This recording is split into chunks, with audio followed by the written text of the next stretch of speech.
porter le nom de l'Éternel en lui.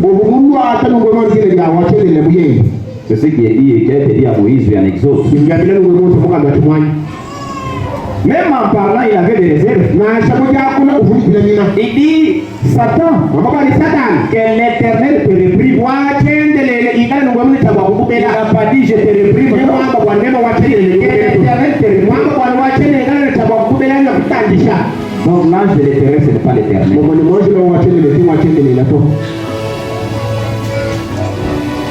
Il a protégé Josué. Il ne voulait pas le livrer entre les mains de Satan. Quand Satan est parti, parce qu'il lui a dit, toi tu ne sais pas que Josué ici c'est toujours mon serviteur. Il est comme un morceau de bois que j'ai retiré du feu. Il continue à fumer. Je vais encore le retourner dans le feu. Il va donner davantage de flammes.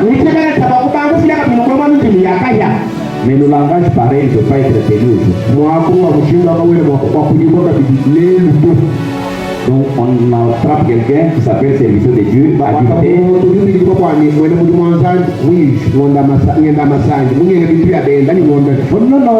touchez pas mes oins.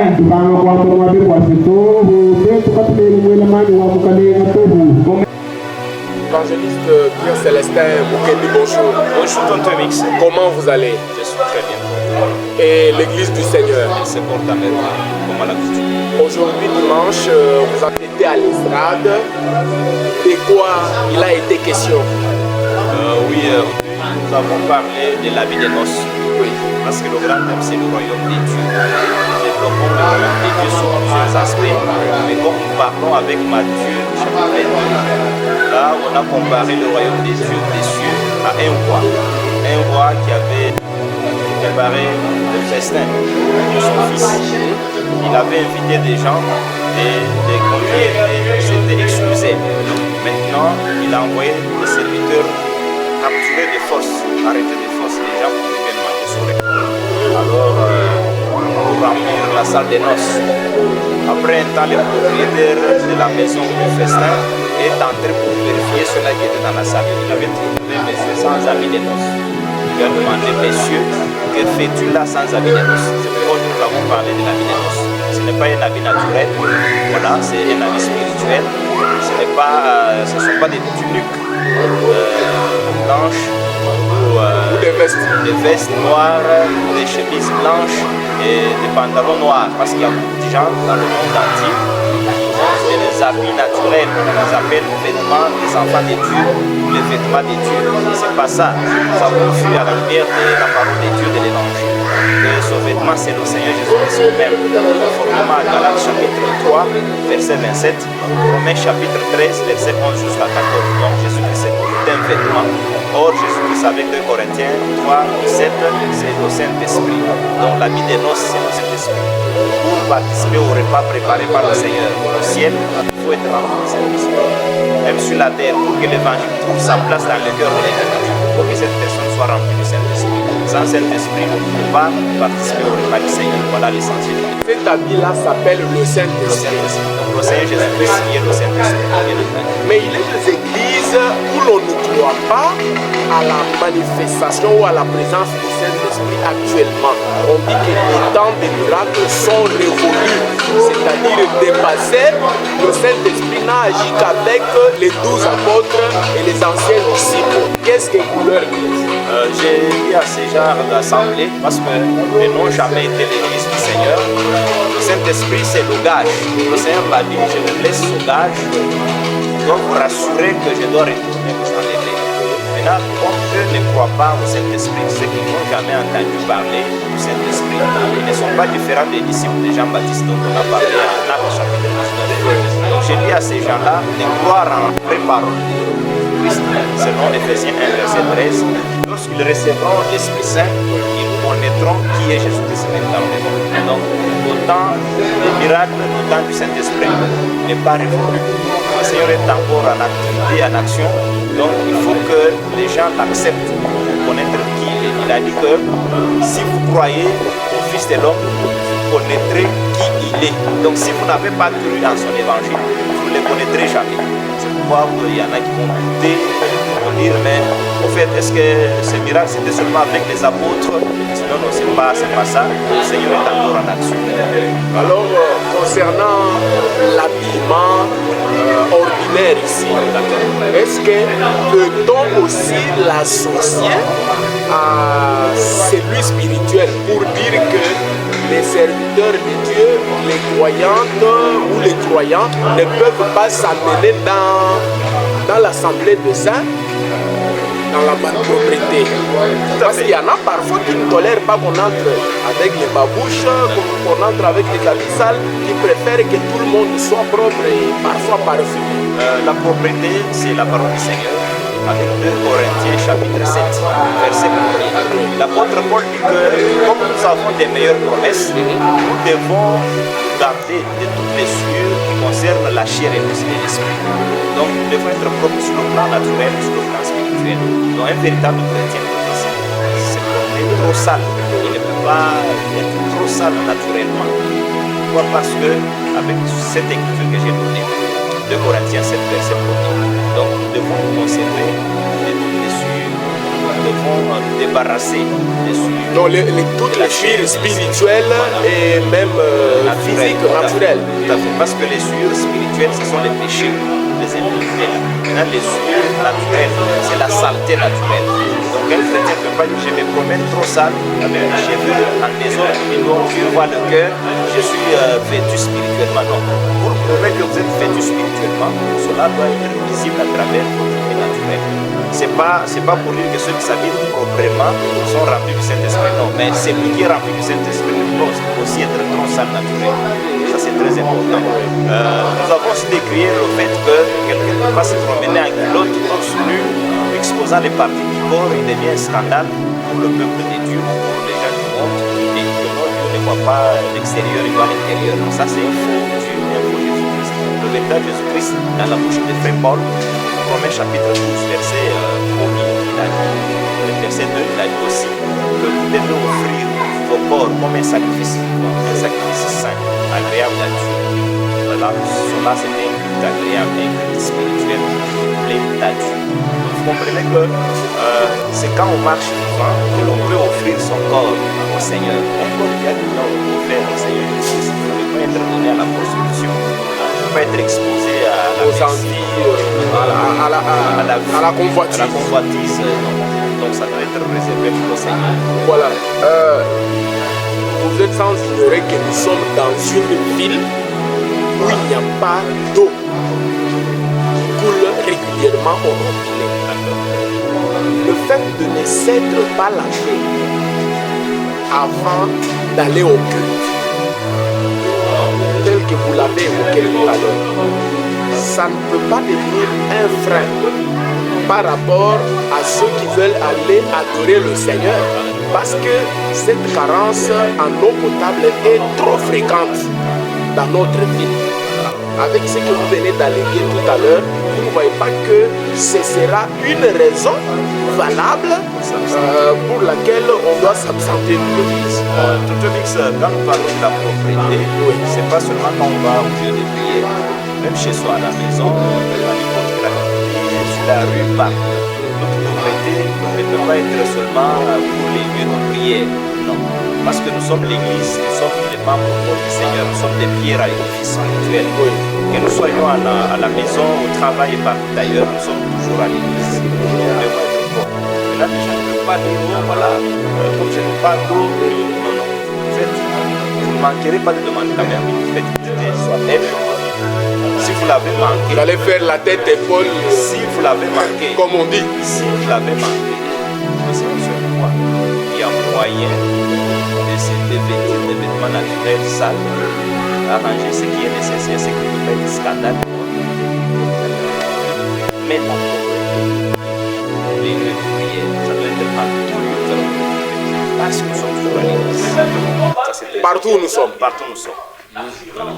Maintenant, par rapport à cette forte chaleur, la canicule comme on dit, tout à fait. Vous ne voyez pas qu'il est avantageux que les chrétiens et les chrétiennes s'habillent par exemple en singlet pour avoir de l'air frais et que le frère soit parfois en culotte. Tout ça pour ne pas être étouffé. Quelqu'un chez lui à la maison, avec son épouse peut-être à 21 ans. Là, il faut que nous puissions préciser les choses. Quand nous disons des culottes en vêtements scandaleux, c'est pas de manière absolue. Vous pouvez être seul chez vous, à deux, la nuit. Vous pouvez rester en ces...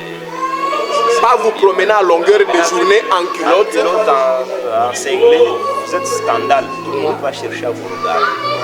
Vous êtes devenu scandale et c'est le qui est scandale. Aux yeux du Seigneur, il sera sanctionné. Le Seigneur a dit mieux valait pour mettre la corde, l'attacher à une pierre qui pèse et qu'il soit immergé dans l'eau. Donc c'est très important ça.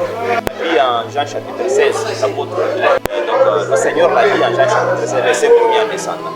Malheur à la personne à qui le scandale vient. Si vous êtes un moyen par lequel le scandale arrive, vous êtes malheureux. Ce qui est là est que c'est quand on est exposé au monde et qu'on devient un scandale. Mais quand vous êtes à deux avec votre épouse, c'est mieux. Mais les enfants sont là. Vous êtes là, vous êtes un sujet de scandale, même si vous dites que non, ils sont habitués à vous. Non, quelle éducation? D'abord naturellement, parce que la nature elle-même ne vous enseigne pas. Voilà, c'est ça le problème.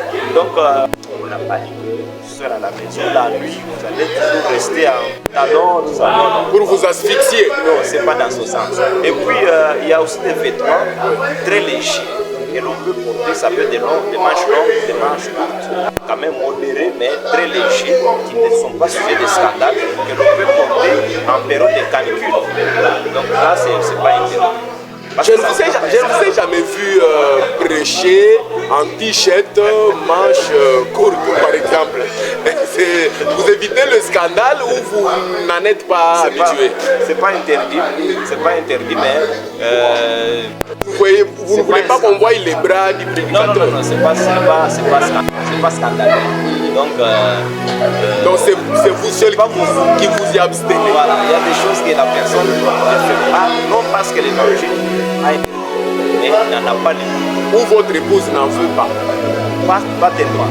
Voilà. Alors il peut arriver que la femme soit grasse dans des assemblées où les pantalons sont internes.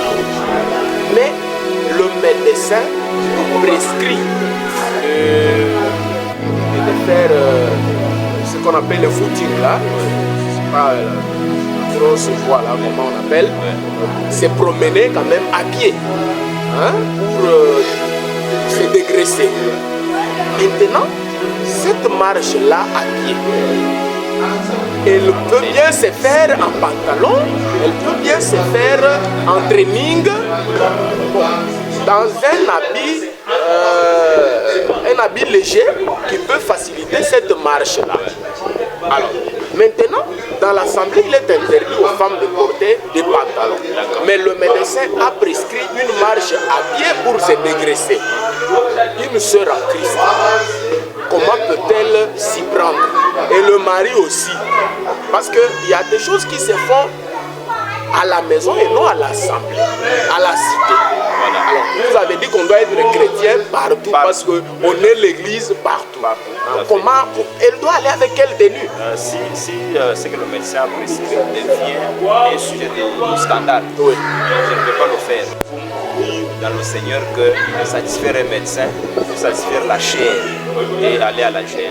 Donc, elle ne peut pas faire ça si c'est un scandale. Elle doit chercher un autre moyen pour se dégraisser que celui-là. Mais il y a aussi des pantalons qui ne collent pas. Il y a même des médecins qui peuvent vous prescrire l'alcool. Un chrétien ne peut pas prendre l'alcool parce que c'est prescrit par le médecin. Non, il ne peut pas prendre ça. Mais il prend cet alcool-là dans la Sainte Seine. Ce jour-là, ce n'est pas l'alcool nature, donc ordinaire, ça devient. C'est de l'alcool béni. Oui. Alors là, il peut prier avant de prendre. Non, c'est pas dans ce sens. Il peut prier pour bénir l'alcool. Du repas du Seigneur, à ce moment-là, ça cesse d'être l'alcool. Vous voyez, ça devient le sang, l'esprit du Seigneur. Pourquoi? Parce que tout un chacun ne peut pas vouloir prendre ça. Il il aura des conséquences néfastes. Vous comprenez que si c'était l'alcool ordinaire, même un passant peut venir, il prend, il n'y a pas de conséquences. Mais si un passant venait prendre ce que nous appelons sang et l'esprit du Seigneur, il aura des conséquences parce qu'il ne fait pas partie du corps de Christ. Donc cela n'est pas l'alcool. Donc on ne peut pas satisfaire les médecins, satisfaire la chair et aller à la vie. À quoi sert-il à un homme de gagner le monde entier mais de perdre son âme? Je connais un pasteur sur la ville, il l'a relaté à la chair. Le médecin lui avait prescrit de nager dans une piscine afin de diminuer son poids. Il dit, il était en voyage, hein, je crois à Dubaï. Et là, il s'est dit, mais moi d'habitude je ne fais pas ça.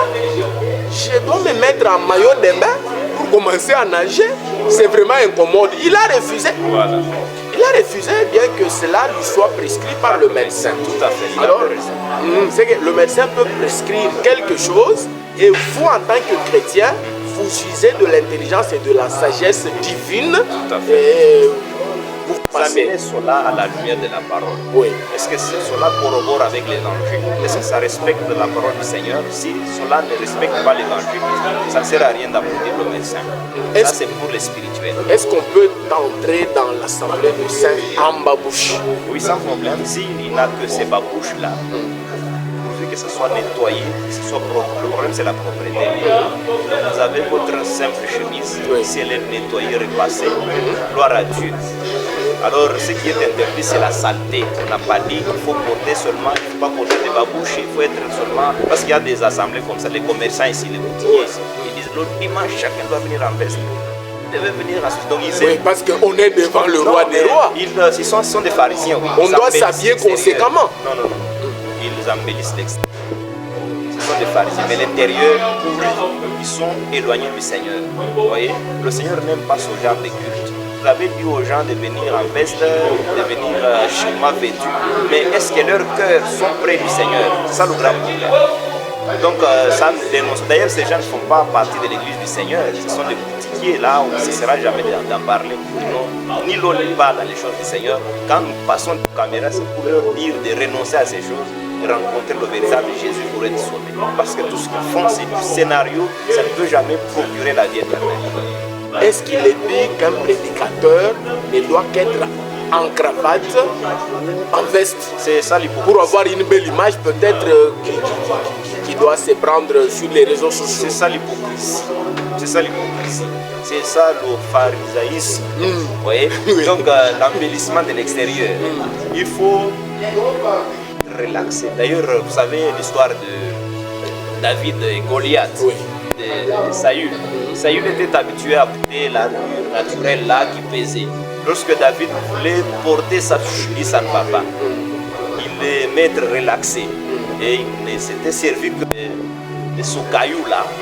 Et il a écroulé Goliath.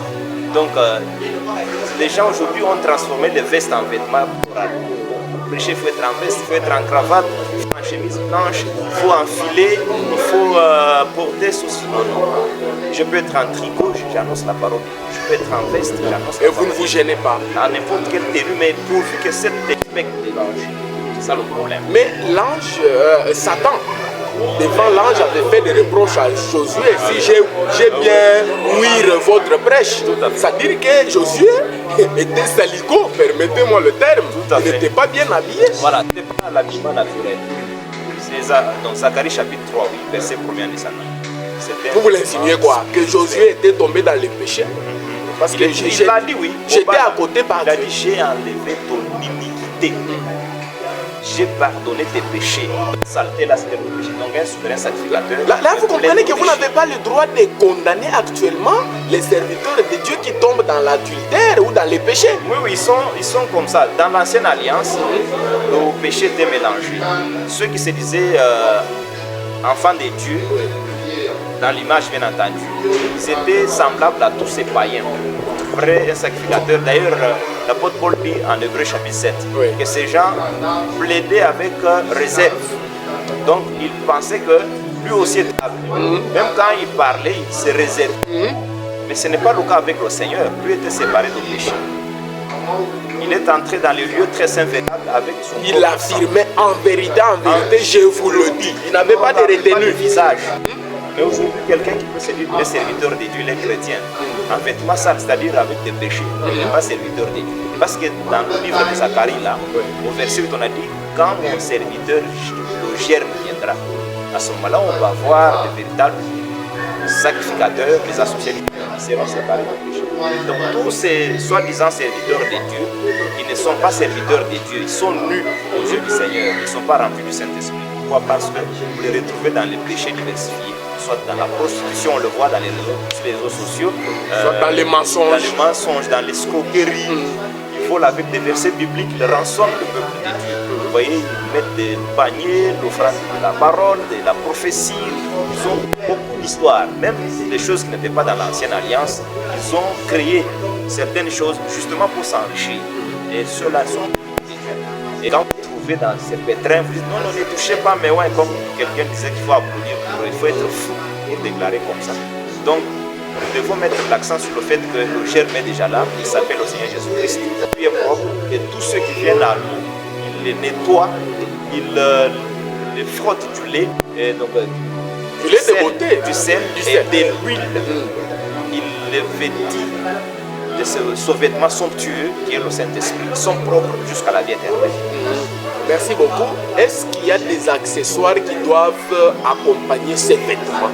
Nous voyons par ce qui s'est dit dans Galates 5, 22, les fruits de l'esprit. Tout à fait. Ça, c'est la manifestation de la présence de ce vêtement.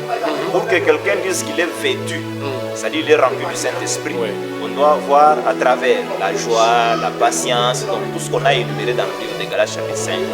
C'est la manifestation de ce vêtement porté par la personne. C'est la manifestation de la présence du Saint-Esprit dans l'intelligence de la personne. Maintenant, il y a des hypocrites. C'est pourquoi, vous voyez, quelqu'un peut être là, appeler un bon papa du quartier, une bonne maman du quartier, mais sans Saint-Esprit. Ça, c'est juste la morale qu'il a apprise à l'école ou de la part de ses parents. Maintenant, ce qui est du Saint-Esprit demeure éternel. Et ça se manifeste. C'est pourquoi nous appelons tous ces gens qui sont des bons papas bien éduqués par leurs parents, que leur place ce n'est pas là-bas, ils viennent dans l'océan. Vont obtenir la couronne pour ces belles œuvres qui sont réalisées. Est-ce qu'on peut être bien habillé mais bien nu? Sur le plan naturel, non. Et sur le plan spirituel aussi, non. Parce que quand nous lisons... Mais il y a des églises où il est interdit d'accéder avec les chaussures aux pieds. Ce sont les barbares. Laissez-moi dire. Les barbares? Oui, oui, ils n'ont pas connu le véritable... Mais Dieu a dit cela à Moïse.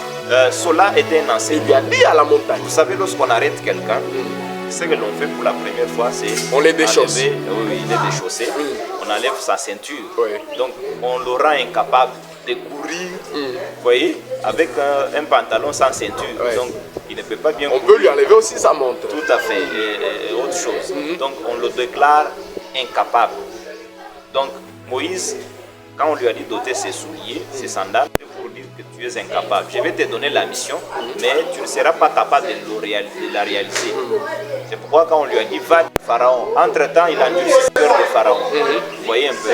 Mais dans le Seigneur, avec Éphésiens chapitre 6, verset 10, en descendant, l'armure d'un chrétien, on dit qu'il faut porter les pieds, il faut que vos pieds soient chaussés. C'est-à-dire, cela traduit le zèle que donne l'évangile. Donc, quand vous portez les chaussures, c'est l'image de votre zèle pour l'évangile. Maintenant, donc vous ne devez pas être bien nus. Vous enlevez, c'est-à-dire que vous êtes incapable. Vous n'êtes pas en mesure d'arriver jusqu'au bout.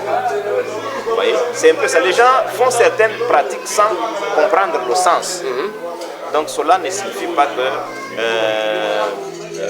Moïse était sur une terre sainte. Et partout le chrétien doit être, c'est une terre sainte, il faut qu'il se déchausse. D'ailleurs, ils ont leur terre sainte. Il y en a qui, ici nous sommes au Congo, il y en a qui en ont au Bas-Congo, il y en a qui en ont au village, il y en a qui en ont, oui, dans d'autres pays là, il y en a qui ont leur ville, disent que c'est ça la terre sainte. Donc chacun a sa tente. Alors que réellement la terre sainte c'est le ciel. C'est le ciel. En résumé, en une minute, qu'est-ce que les téléspectateurs et auditeurs de Précellence peuvent retenir? Que les auditeurs et les téléspectateurs de Précellence TV Écritures retiennent que le vêtement des noces, ce n'est pas un vêtement naturel, il n'est pas vendable sur le marché, c'est le Seigneur Jésus-Christ lui-même, c'est-à-dire le Saint-Esprit. On ne l'obtient pas ailleurs que dans son Église. Quand on écoute l'évangile du royaume des cieux, l'évangile qui prépare les gens à la vie éternelle et non l'évangile de prospérité. Les matérialistes ne peuvent pas avoir le Saint-Esprit. Donc quand les gens écoutent l'évangile qui prépare le peuple à la vie éternelle, ils reçoivent le Saint-Esprit, ils sont vêtus. Et cette fois-là, à l'avènement du Seigneur, s'ils sont vivants dans la chair, ils vont se dévêtir de ces corps corruptibles, ils vont entrer dans les corps célestes et ils seront enlevés, ils vont participer au repas que le Seigneur a préparé pour son épouse dans les airs. Très cher évangéliste Pierre Ferdinand Mukendi, merci. Merci.